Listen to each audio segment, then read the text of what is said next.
moving business forward. Hello there, welcome to my YouTube channel, the VTN BIZNESS DELITE. I am your host, Priska Chemeka. This week we're bringing you a personality that needs little or no introduction.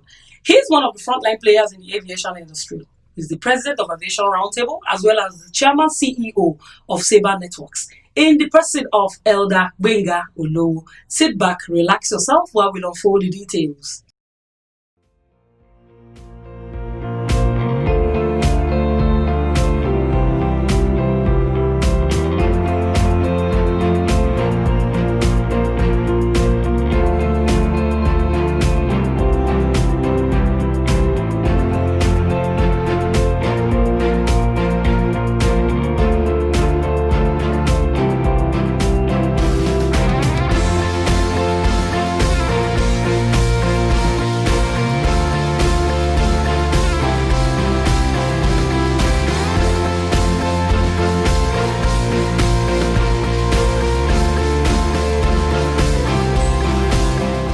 Airlines and airports are critical infrastructure assets for modern globally linked economies. According to reports from Oxford Economies, every year, airlines fly more than 2.5 billion passengers and 50 million tons of freight and enhance long-term growth by providing access to international markets, supporting tourism, encouraging investment, and helping to enhance national productivity. According to the report from the Oxford team, aviation's GDP contribution is around 1.5 times the size of the pharmaceutical industry with $270 billion GDP, or the textile industry, which boasts of $286 billion GDP, and a third bigger than the motor production industry, which generates $322 billion GDP. When combined with its supply chain and dependent industries, including its contribution to tourism, aviation supports over 33 million jobs and $1.5 trillion GDP. The evident prospects of the aviation are quite pronounced in the statistics highlighted earlier.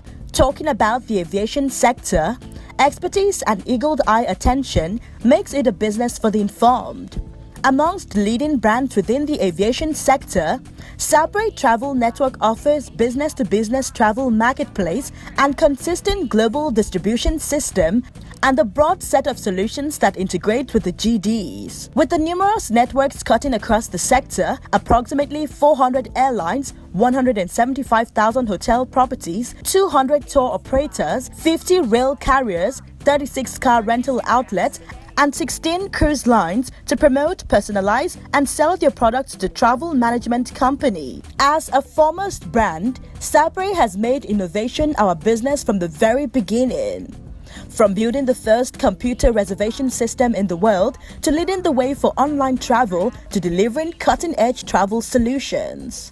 With the guide of Gbenga Olowo, President, CEO, Sabre Network NMC West Africa. He is also the president of the Aviation Roundtable. We take a delve into the world of aviation. Having attended several professional training courses and served on several expert groups, committees, and panels, including the Ministerial Committee on Restructuring of Nigeria Airways Limited in September 2001. Gabriel offers deep and wide expertise in the aviation industry. His experience has made him an acknowledged expert in airlines and aviation business management. Today, we take you through the aviation with lenses of a professional. We find out the rudiments and essentials of the aviation sector from the networking angle. What is the ideology behind Aviation Roundtable? Aviation Roundtable basically is an NGO of stakeholders in aviation. Stakeholders meaning airline practitioners, service providers will include the people giving them fuel, fuelers, the bankers, hoteliers who give us onboard service, airline catering, with that business called airline business, aircraft manufacturer, name it. Those are people qualified to join that NGO. And then what is the essence of that? The whole essence is we try to find a forum for us to brainstorm. Because if any man claims to be an island, somebody that knows everything. You're just deceiving yourself. So if I'm an expert in the economics of aviation, I'm not an expert in engineering. I'm not an expert at the cockpit. I'm not an expert when it comes to airline catering. I'm not an expert maybe in the commercials. You see, there's a lot of problem in Nigeria today. Passengers are saying, human rights. Our rights are being abused, our baggage is delayed, the flight is delayed, we're not getting compensation. Outside here, they get compensation, and things like that.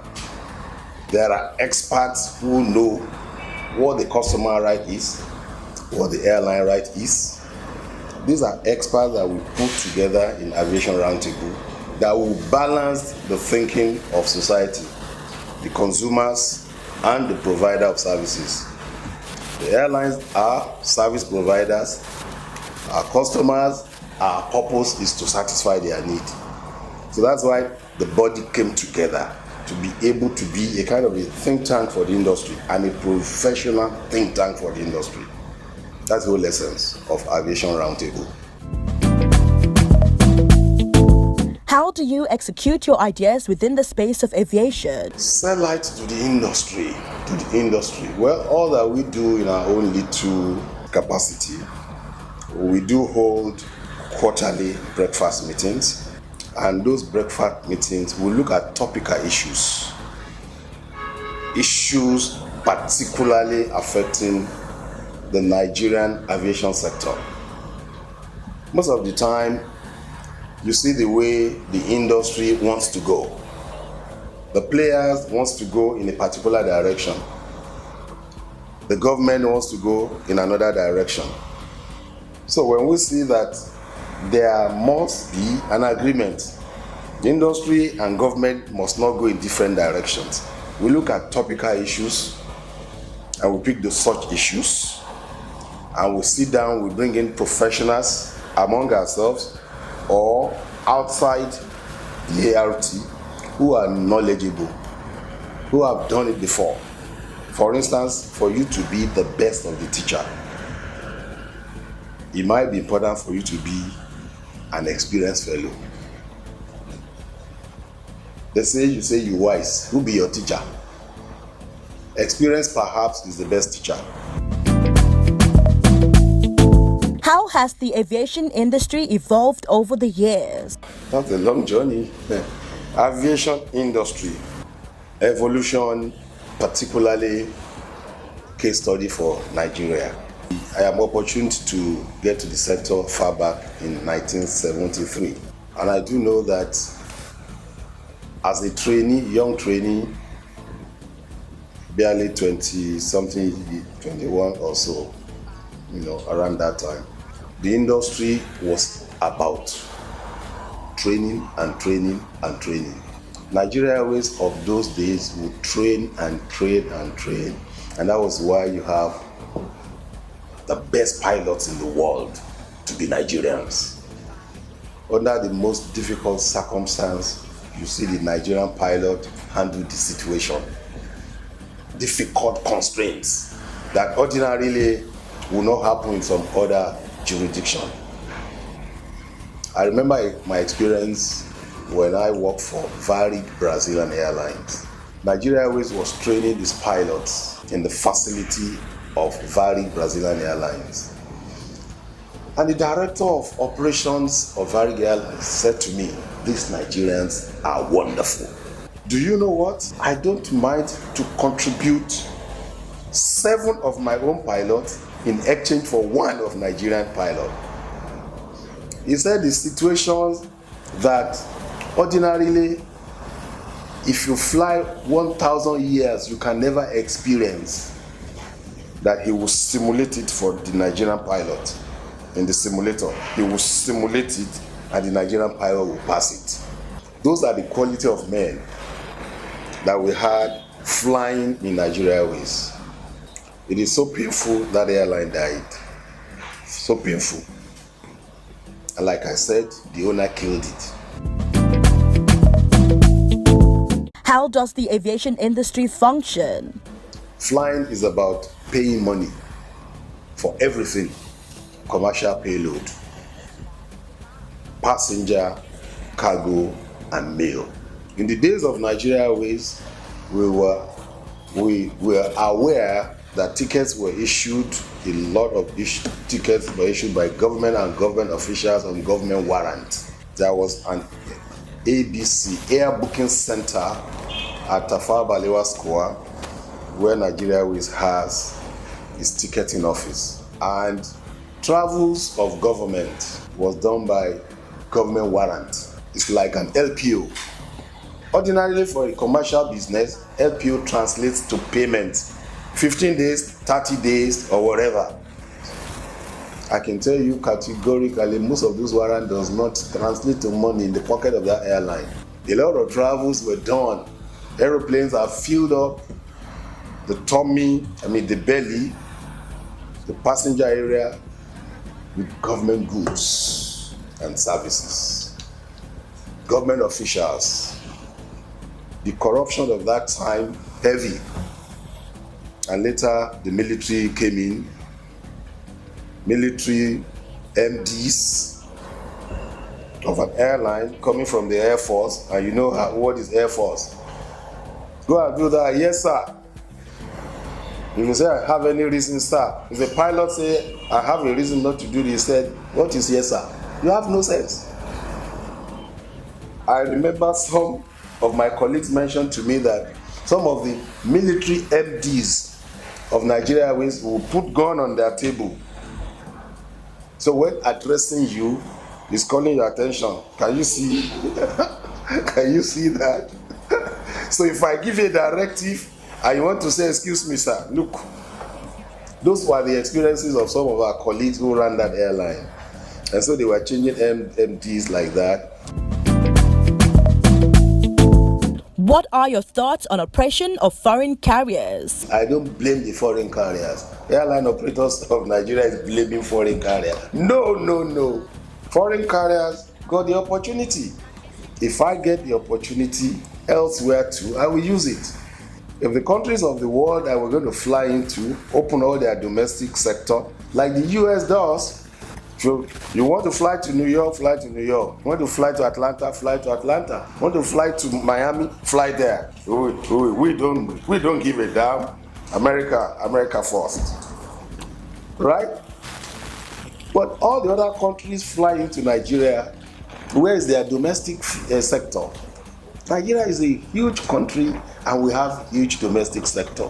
What I'm saying is we must preserve that domestic sector through hub operation. And we can only create that hub operation not by our people have been paying lip service. People in government talk about hub. They don't understand hub. We don't just talk about hub. It's a deliberate policy with what you do with your airports, how people make entry into your country. Ethiopia is built hub around Addis Ababa. Which other airport did you hear in Ethiopia? Which other one did you hear? Ghana is building hub around Accra.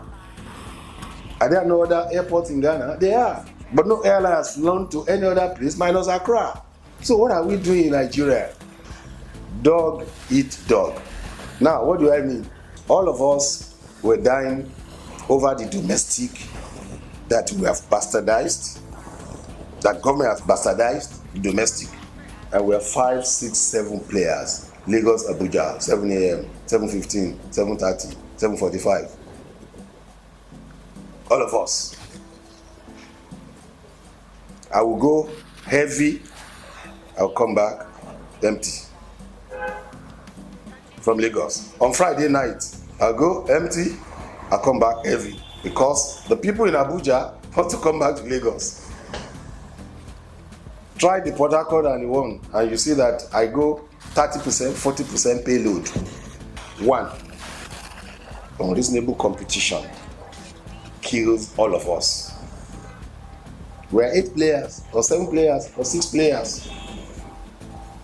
And we are recommending, why don't 6 of us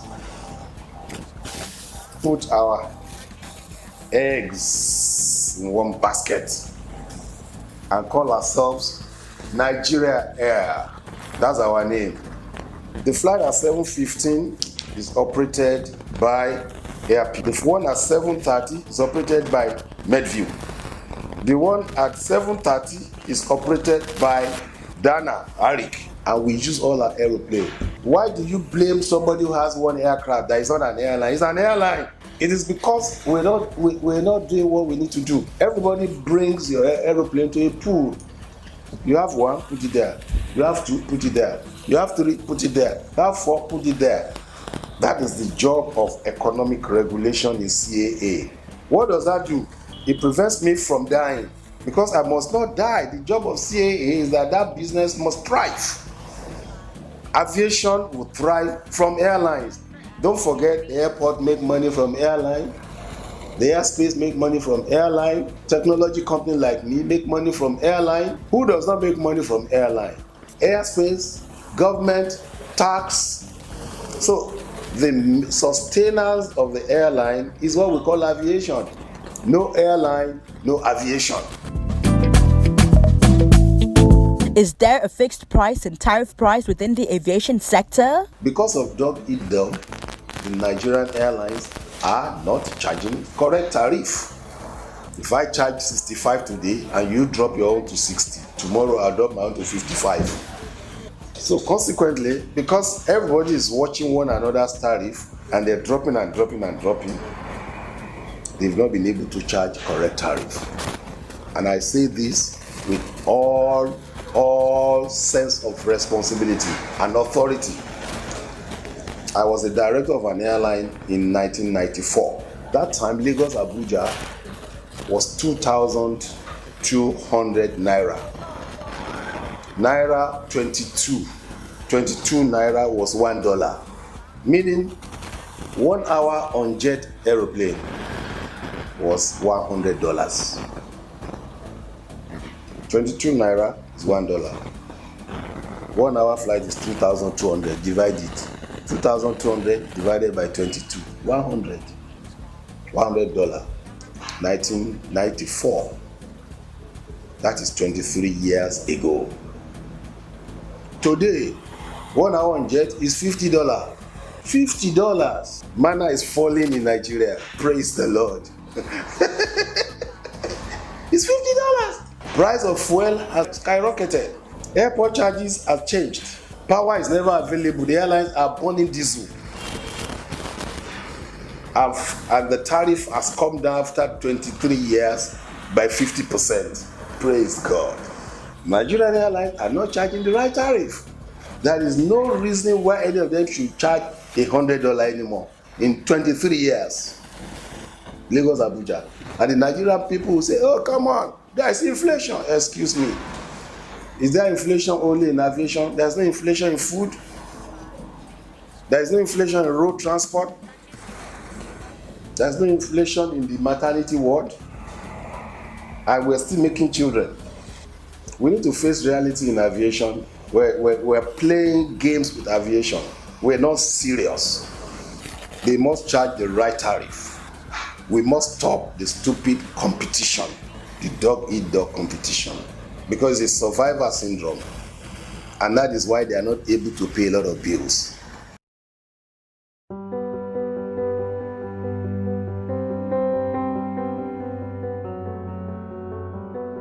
When we look back on our history, we see a company with a rich heritage. And we've helped change the world in so many ways.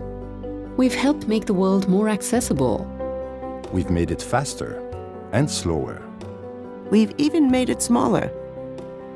When we look forward, we see a world of possibilities. A world that depends on us every single day.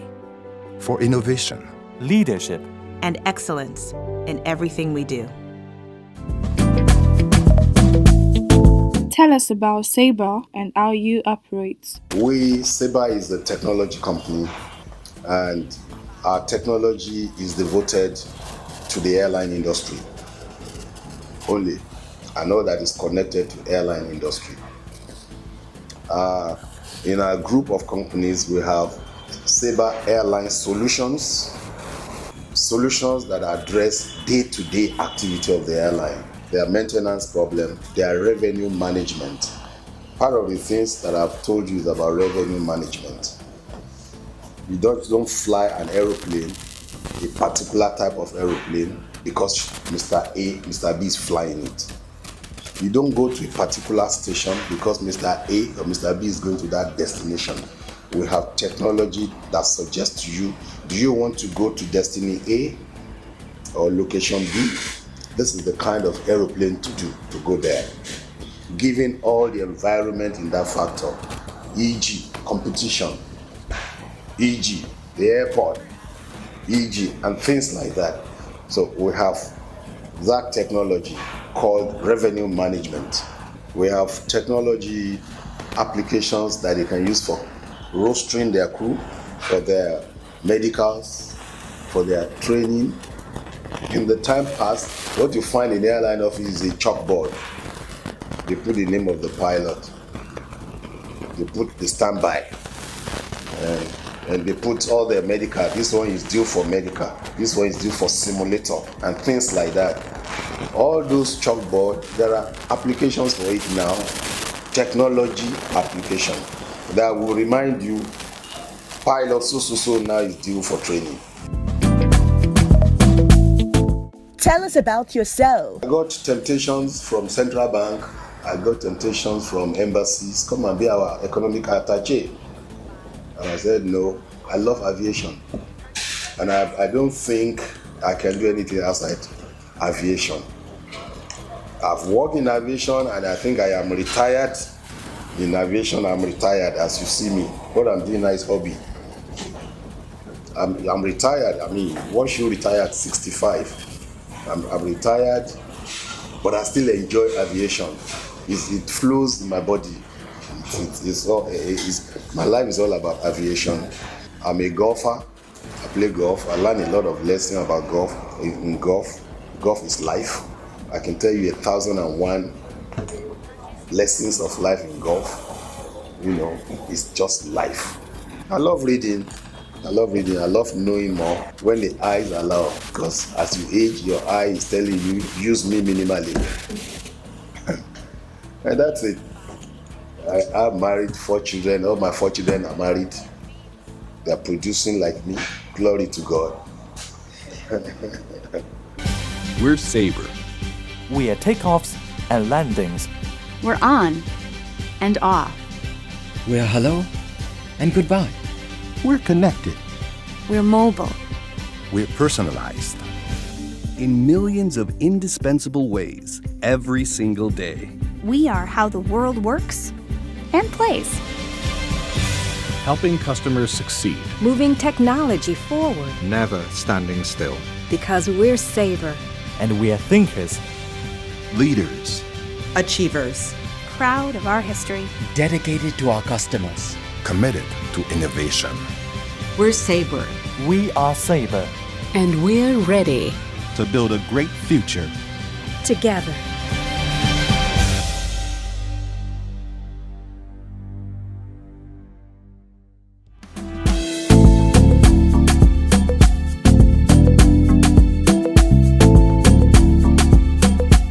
Toiletries and Cosmetics Manufacturers Group is one of the subgroups in Manufacturers Association of Nigeria. And basically we have members involved in manufacturing cosmetics, and some of them also involved in manufacturing raw materials for use in cosmetic products. Toiletries and Cosmetics Manufacturers Group of Man is an authentic umbrella for all manufacturers of cosmetics and toiletries in Nigeria. And our membership is drawn from members from all over the country. So far, as you may be aware, MAN is an advocacy group, and we have carried out some kind of advocacy over the years, mainly by way of dialogue. We've dialogued with the Standards Organization of Nigeria. We've dialogued with the National Agency for Food and Drug Administration. And we've arrived at a stage where there's some kind of understanding on what we do and what they are doing. So we think that certainly we've achieved that situation where whatever issue arises between us and these other groups can be resolved amicably. That's my name, Ikbomukonumo. I'm a graduate of industrial chemistry, and I was employed by a multinational company where I had several training on various aspects of management and quality control. And I decided to veer off and start an own business. I think it's been very, very challenging, and I love the challenges. In addition, I tried to reach out to so many things. Last year, we were working with Raw Materials Research and Development Council on certain aspects of oleochemicals. And the project is still ongoing, but it's been kind of suspended temporarily due to lack of funds. But we think that when things go up, we will certainly be able to restart all over again.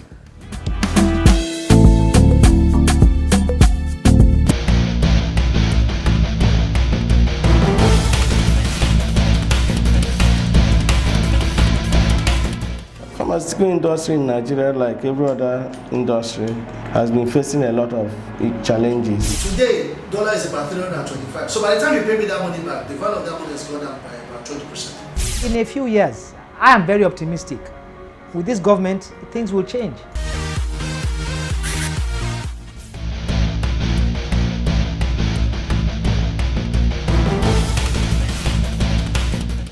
And that's about it on this week's package of the VTN Business Delight. I hope you enjoyed it. Please do join us next week for another explosive package.